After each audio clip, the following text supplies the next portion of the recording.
If confidence still feels like pressure to you, you are doing it wrong.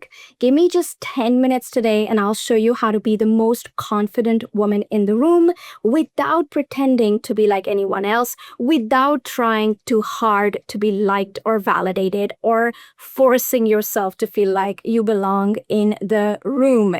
Now, before we talk about what true confidence really is, I would love to visit with you the idea around what does confidence look and feel like for you right now. Because the truth is, if you're anything like I used to be almost 10 years ago when I was a single woman, I felt like being confident was about being the loudest woman in the room, the one who was getting everyone's attention. I also felt like confidence was about being the most attractive, the most beautiful, the most put together and perfect woman in the room. And so I would try really hard to dress up and make sure I was looking the best in that room, whichever party, whichever conference I was going to.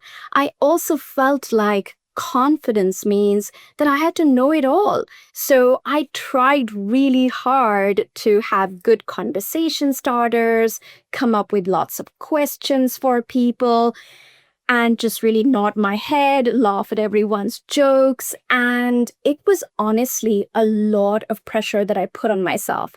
And this was hard for me and it was exhausting because I am a hermit in human design and I am an introvert in my private life. So those of you who are introverts, I'm sure you relate. And even those of you who are extroverts, maybe you also relate with some parts of this definition of confidence, which is you really have to be the person in the room that is gathering all the attention. And here's what this does to you. You see, the real confidence that you're looking to crack is actually the opposite of this energy. Because when you had this definition of confidence that you have to be the best, you have to be the one getting the most attention, you have to be the most good looking, what ends up happening is that you actually put a lot of pressure on yourself and you end up being very performative in your energy. So even though you have good intentions, when you have a definition of confidence like this, what's going to happen is if you're anything like me or the women I work with, you are going to end up trying too hard and men and people are going to pick up on that energy. So let me give you a few examples of performative confidence, the kind of confidence I think a lot of women in corporate America carry. The woman who's the loudest, she will dominate conversations. She will be the loudest person in the room. She will crack all the jokes, always make sure all the attention is coming to her. And just check in with yourself. If you've experienced this kind of person, do you really think they're confident or do you think they're annoying? Right? I mean, that's when that definition of confidence is existing in us, we end up dominating the room with our voice, with our words, with our body language, and we actually end up taking far too much space, which literally allows no space for other people. And what happens is they actually don't end up liking you because, a good conversation, a truly confident person is comfortable being themselves so that they are not dominating the energy of the room, but they're actually allowing for their energy to flow in a balanced way so that there's also room for other people's energy to flow in the room, in those conversations in a balanced way. That's why, believe it or not, that definition of confidence, if you have it, is actually really not serving you. Not only does it not come from a feminine space, it comes from a very, very masculine performative space. It's actually the kind of energy, the kind of put on confidence, hard work confidence that ends up making people not like you, even though the true definition of confidence is that we don't really want to care if somebody likes us or not. But the truth is, truly confident people actually end up being very likable because they are respecting of their own energy and they are respecting of other people's energy as well. There's not just room for me in this conversation, there's also room for you in this conversation. If we want to become the most confident woman in the room, we first must drop that performative definition of confidence, which is being the loudest, being the one who is dominating all conversations, being the know-it-all. And instead, my definition of confidence is that you become easy with who you are.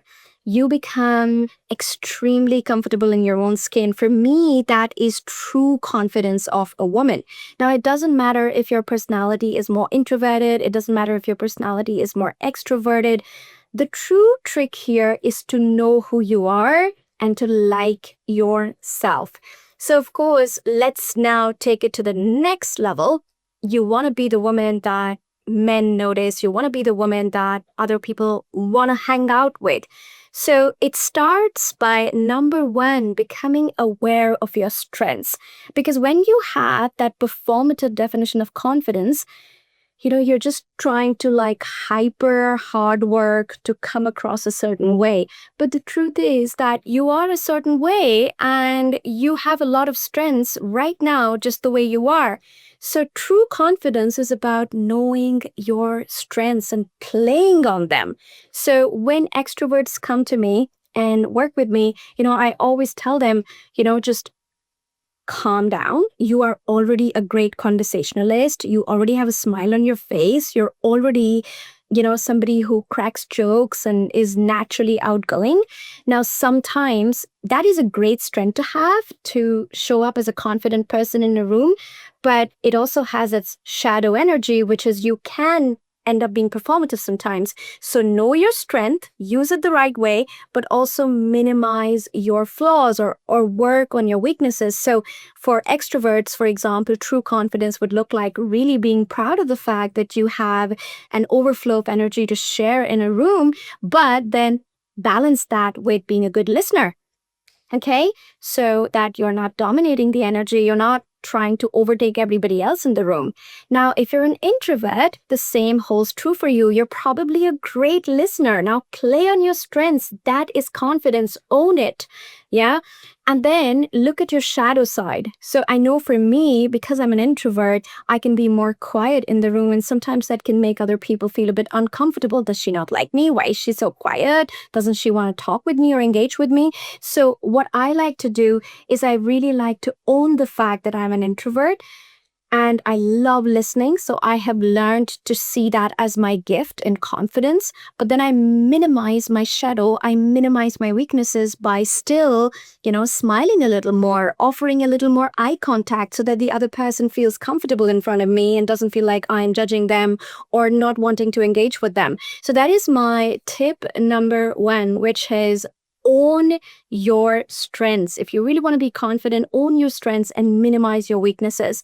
And you are good the way you are, because that is the most important energy to knock if you are looking to feel relaxed in your body and not be performative or not be somebody you're not. Now, tip number two for really embodying real confidence and ease within who you are, and this worked so well for me, is to take off the pressure to be interesting and be interested instead. So this is so powerful, and men are going to love you for it. People are going to love you for it.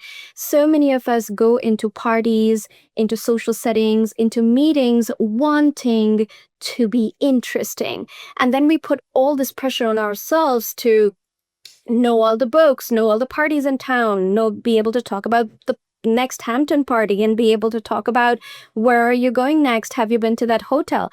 But what if I told you that the real art of a confident person is not about you being interesting, but you being interested in the person in front of you, especially as a woman. Now, as a dating and relationship coach, I help women attract masculine men. I help women lean into their feminine energy.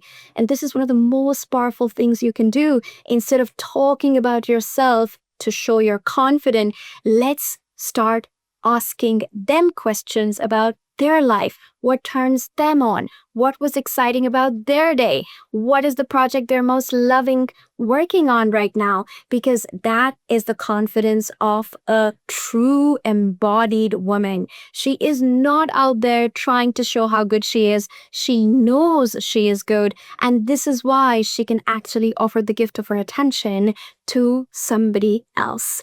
Now, the third quick tip I have for you in order to feel confident is to have the ability to say no without the fear of being disliked or disapproved in social settings. Believe it or not, every woman of high value, every confident woman has learned the art of saying no. Now, of course, there's a way to say no where you can come across as prudish and rude and snobby, and there is a way to say no politely, which makes people see that you respect yourself and you're not just going to go along with anything just because you want to be part of the crowd. Actually, that is a quality that gets you noticed. So if you're looking to be the most confident woman in the room, remember these 3 tips. Tips number 1, you are enough the way you are. It's about being easy in your skin and not performing to work hard to look a certain way. So own your strengths, play on your strengths, whether you're an introvert or you're an extrovert, you have certain strengths, play on that. And then minimize your weaknesses and play hard on what you're good at. And tip number 2 for the quick recap is that be interested instead of trying to be interesting. And tip number 3 is have healthy boundaries. It really makes people respect you. And if this video was helpful, don't forget to like, hit subscribe, and say I am confident in the comments below, because you truly have everything within you to walk into a room and get people to notice you without trying too hard. You just have to start believing in yourself and playing on your strengths. Thank you so much for watching. I'll see you soon again.